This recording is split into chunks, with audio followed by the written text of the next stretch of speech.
Hay luchadores que destacan por una cualidad concreta. Algunos tienen el mejor boxeo. Otros poseen una lucha imposible de detener. Otros nacen con una potencia que parece antinatural. Y luego está Jon Jones. Un luchador que nunca ha parecido el más rápido, ni el más fuerte, ni el más explosivo. Pero que ha sido capaz de dominar durante más de una década gracias a algo mucho más difícil de encontrar. Una inteligencia de combate fuera de lo común. Desde muy joven dejó claro que no iba a pelear como los demás. Mientras muchos buscaban intercambiar golpes, Jones parecía estar resolviendo un problema. Analizaba a su rival, encontraba un patrón y cuando descubría la respuesta, la pelea prácticamente terminaba. Una de las técnicas que mejor representa esa forma de entender las MMA son sus famosos codos giratorios. A simple vista parece un golpe espectacular, pero cuando lo observas con calma, descubres que no es el giro lo que los hace especiales, es el momento. Jones tiene una capacidad extraordinaria para lanzar ese codo justo cuando el rival deja de esperar que vaya a atacar. Lo utiliza después de un desplazamiento, al salir de un clinch, cuando el contrario intenta entrar o incluso cuando ambos parecen estar simplemente recolocándose. Nunca da la sensación de estar improvisando, da la sensación de haber esperado exactamente ese instante. Y eso es muchísimo más difícil que ejecutar la técnica, porque un golpe inesperado no hace de la velocidad, nace del timing. Y probablemente ahí reside una de las mayores virtudes de Jon Jones. No necesita lanzar más golpes que tú, solo necesita lanzar el correcto en el momento exacto. Pero limitar a Jones únicamente a esos codos sería injusto. Su verdadero talento siempre ha sido unir todas las disciplinas. Podía mantenerte a distancia con sus patadas, entrar al clinch cuando menos te convenía, derribarte cuando ya solo pensabas en defender golpes. Y, cuando conseguía ventaja en el suelo, rara vez dejaba escapar la oportunidad. Lo curioso es que muchas de sus finalizaciones no son técnicas especialmente complejas.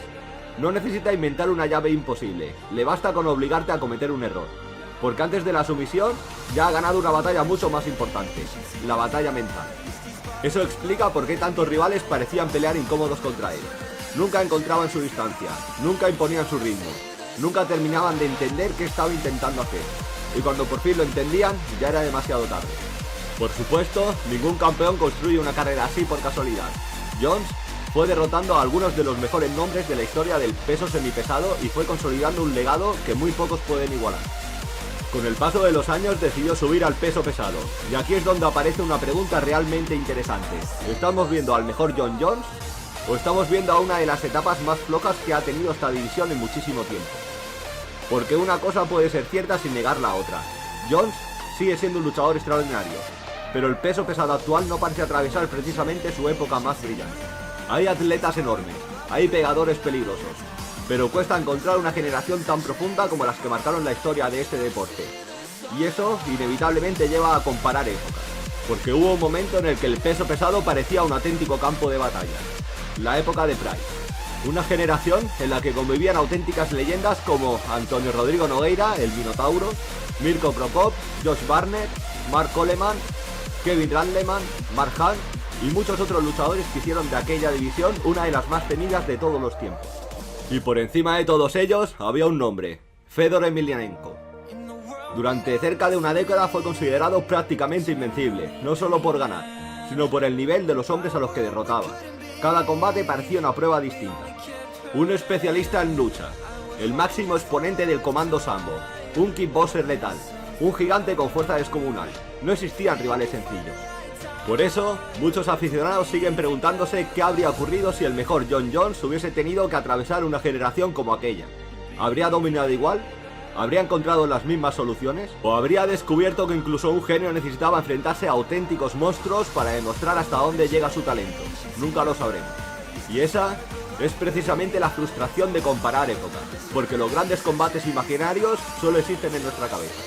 Sin embargo, quizás todavía tengamos una oportunidad de medir con mayor precisión el nivel real de Jon Jones, si finalmente se enfrenta a Tom Aspinall.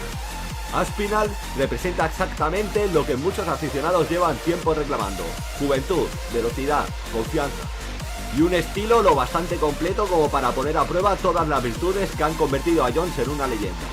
Quizá ese combate responda a preguntas que llevamos haciéndonos años, o quizá simplemente confirme lo que muchos ya creen, que estamos viendo a uno de los luchadores más inteligentes que han pisado una jaula, porque las leyendas no solo se construyen con victorias, se construyen cuando alguien consigue que toda una generación se pregunte: ¿Y quién habría sido capaz de detenerle?